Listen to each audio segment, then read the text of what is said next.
How to fix live wallpaper not supported on TikTok? Hi everyone, welcome back to our channel.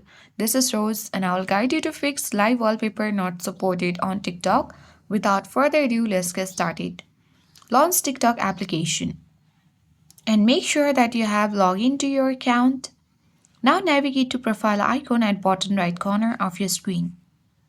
And then tap the three-line menu icon at top right corner of your screen.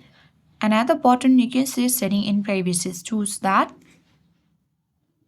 And you need to scroll down and under content and display, simply you need to choose live.